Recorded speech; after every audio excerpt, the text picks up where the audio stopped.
stablecoins came along and created a whole new environment for industries and individuals to move money across the blockchain and have it settled rapidly. I think where the market is going in the brokerage world, and it's where we are starting to plan as a business as well, is tokenization of digital assets. What's your opinion? How do you see blockchain reshaping not just brokers, but the broader institutional payments landscape over the next, let's say, 5 years? Hello, everybody, and welcome to the Heuristic Code podcast. I'm your host, Alex Hamikov, and today I'm joined by Jonathan Cumberlidge, co-founder and CEO of Sintvia, a company transforming how brokers operate by bridging the gap between traditional finance and crypto infrastructure. Today, we'll explore Jonathan's journey from legacy finance to crypto innovation, the challenges brokers are up against, and how blockchain might be the key to unlocking the next era of financial efficiency. Welcome to the show, Jonathan. It's a pleasure to have you here. Thanks, Alex. Thank you for having me. All right, Jonathan, let's start with your background and how you got to the point where you're at today. So you spent nearly 2 decades in traditional finance before founding Sintvia. What was the turning point that convinced you blockchain could solve the industry's biggest inefficiencies? So it's a funny one, really. I spent nearly 20 years in brokerage. That's kind of FX, futures, options. And COVID hit, and I decided that I needed to change my life. So I actually moved down to Cornwall for a year, which in England is a small county at the very south of England, where I could just spend a year working on certain projects. I worked to set up kind of high net worth advisory service around cryptos. I've been trading a lot of cryptos in my career as well, and thought that I could kind of recreate that service with high net worth clients who were looking to get exposure to digital assets. And that worked for a little while. We found it difficult to get the right regulation in what we were doing. It was so new at the time. The only place for you to go was offshore, which worked for a while. But then regulation evolved as we were doing that, and counterparties were more reluctant to deal with you. So we needed to kind of pivot and look at where else we could focus outside of traditional FX. Then an opportunity came up with BVNK to help them build out their broker book of business, where CFD and FX brokers were starting to see the requirement from not only their customers to fund their trading accounts in crypto, but also help settle cross-border payments from their PSPs. And that really, I spent a year there, and it opened my eyes to this market, which I never knew that there were kind of requirements there. And so it was kind of perfect timing for me to be educated during my career at BVNK on the opportunity in the market. And for me, it was way more interesting than trading. And so the opportunities I saw in the broker space is to really understand the business model of a brokerage, and trying to slot in cryptocurrencies and specifically stablecoins to help them with their operations was eye-opening. And the benefits of switching those types of products on for brokers was giving them real kind of value. So some of those benefits are collecting funding from customers when funding is critical. So in brokering, if you're a margin call Friday afternoon, for example, and you're reliant on Swift dollar transactions, you can be exposed, and brokers have a few options. They can extend credit lines, or they can reduce or close your positions. With stable coins, it gives them a 24/7 instant funding mechanism to cover those types of problems that trading markets, particularly over weekends, have. So I set up a consultancy to help brokers through this period. And then I met a group of like-minded people in different industries who are now formed the board and share ownership structure of Sintvia. And that then moved me from just looking at CFD brokers, but also the wider industry and the applications that typically stable coins can bring to industries.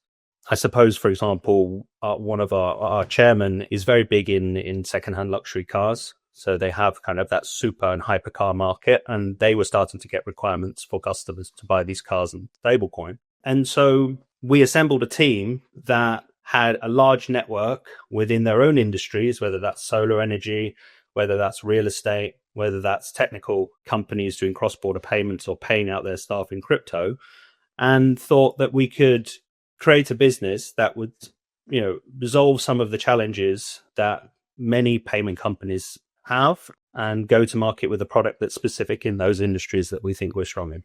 Let's look at the overall profile of the industry a problem that you're solving. So I'm just trying to understand, like, is it more about speed of the payments, settlements, or there is a more challenge related to the bridge between the digital assets and conventional finance? So I'm just trying to build the picture in my mind in terms of like the industries and the problems and how they link together. Yeah, so I think it is the intersection between fiat and crypto. So Okay. you have companies who have traditionally made payments using Swift or SEPA, and they've just put up with the inefficiencies, right? Stablecoins came along and created a whole new environment for industries and individuals to move money across the blockchain and have it settled rapidly. And businesses see the opportunity in that space, but are unclear about, how do I get involved?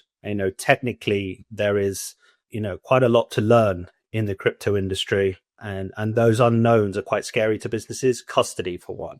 Am I safe? Am I secure? How do I move that money between pounds and stablecoin and back? And so I suppose from a business's point of view, take a car dealership that's selling, Ferraris. They have requirements from their high net worth clients to buy these cars in crypto, but they don't really know where to start. And so we solve that problem by, firstly educating the client that, this is possible. There is a one solution here for you to operate in both Web 2 and Web 3 and have that, reconciled in one space. And so there are many businesses that are seeing stablecoins as an opportunity to either expand their market share, certainly in jurisdictions where stablecoins are more prevalent, or certainly than traditional local currencies. So, yeah, that for us is the challenge. So what I'm curious to look at, traditional Rails comparison with what your setup looks like. Maybe we can compare it high level in terms of how the blockchain technology streamlines brokers' operation, like from A to B, from reconciliation to settlement.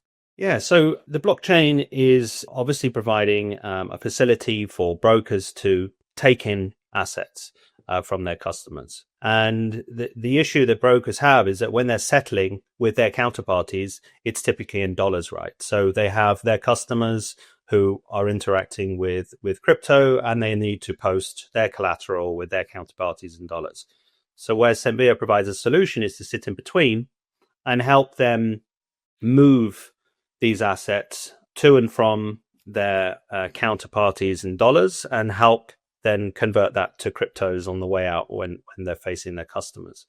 That's, for me, is the key area where brokers benefit from the blockchain at this stage. I think where the market is going in the brokerage world, and it's where we are starting to plan as a business as well, is tokenization of digital assets. So right now, brokers are typically taking in crypto from their customers, converting that to fiat, typically dollars, and allocating those assets into traditional equities, commodities, FX on behalf of the client. We can see that there is a big push to tokenize a lot of these digital assets, whether that's gold, there's already tokens around gold, but also the bigger equity markets. And where brokers are starting to see an opportunity is rather than having to convert crypto into dollars to invest in these assets, it will all be in the stablecoin environment where customers can be the access point to allocate capital to traditional assets, whilst not having to come back and forth in and out of fiat currencies.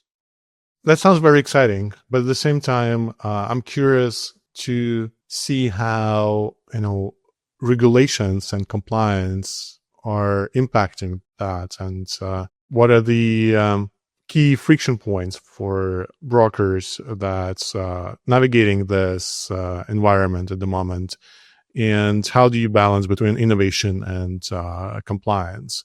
You already mentioned that initially that was one of the aspects that impacted where you directed the business, but I'm just trying to understand like the global picture and what's happening in terms of compliance and regulations in the light of assets digitalization, the one that you mentioned before. It's probably the thing that's holding back this movement, right? Is because each country and each asset class has their own regulation, typically. So typically a broker that operates from, say, 2 or 3 onshore jurisdictions, so they have to navigate their own compliance, their own regulation from each one of those regulators. And Right. it is unclear, I think, what licenses do they need to hold to be able to offer these products? They have traditional licenses which will allow them to interact with traditional markets. Digital compliance and regulation is very different. And it's unclear, the regulators have not made it clear enough to brokers, how far can they go in the digital world? Can they accept payments, without having a digital license? The answer is yes, but it's using a counterparty that is regulated to do that. If they want to get closer to the market and distribute digital products, then there is an unknown there about, what licenses do they need? And you have some progressive regulators, typically in, the UAE, the US is coming online. And I think over the coming year, certainly into 2026, it will be more clear how brokers could interact with those markets. But right now, I think that's what's held them back. By the way, in your experience, what markets leverage the most this technology in terms of, the bridge between fiat and crypto transactions? I think typically we've seen it's stablecoin usage. It's kind of specifically related to brokers. It's how to use stablecoins to increase the speed and velocity of money movements. That's where I've seen the most amount of requirements. Moving forward, it will be digitalizing traditional assets, and that will come with a whole host of benefits. For example, if you trade in equity and you sell it today, it doesn't realize until tomorrow. In a digital world, that would be instant. Yield products that are backed, 1-to-1 with, AAA rated overnight money markets. In the digital world, you'll be able to, at a flick of a switch, convert stablecoin or allocate stablecoin into these markets that are fully liquid. So at 2 a.m. tomorrow, if I wanted to sell out of that, I can, and it's back in your wallet within minutes. So I think the advantages to brokers and to clients' trading markets will be the speed at which money and assets can be moved and settled. Yeah. Let's talk a bit about trust. We've talked about that. I think we talk about it at every single episode we record about Web3 and wherever the payment infrastructure has been touched. So I'd like to a bit explore that subject with you as well. So you work in the financial services for a long time, right? And then you launched Sintvia. So you've been in the industry for long enough to see if there is any evolution in how major stakeholders and players in the world of finance and transactions understand the word trust and how it evolves in overall infrastructure. Yeah, trust is probably the most important thing when you're dealing in financial services, especially as it relates to crypto.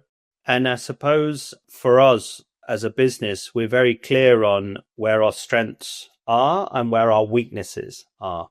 And we decided very early on that, we are not, we're not developers. We're not here to go out and build the next custody technology platform.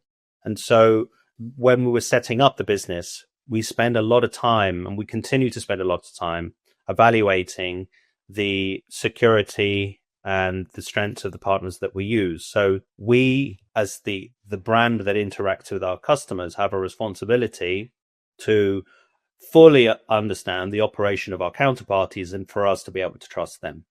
So because we're sitting in the middle, bringing in technology that's best in class, that's continuing to evolve, and we need trust in those in our counterparties to be able to extend that to our customers. So for the customer side, it's mainly a function of how well you trust your infrastructure. Yeah, it's kind of, aside from the fact, does it work when I want it to work? Are my assets safe? We do get a lot of inquiries into, is there insurance around the product? Mm-hmm. How does that work? And I think all of these markets will continue to evolve, particularly on the insurance side. So insurance is great for certain aspects of things going wrong in a business, but it doesn't cover everything. And I think as regulation evolves, insurance and technology will align to give customers the end guarantee that their assets are safe. There are protocols in place to keep them safe. And at the educational piece around, you as an individual are also responsible for how you keep your systems safe and secure access to our infrastructure.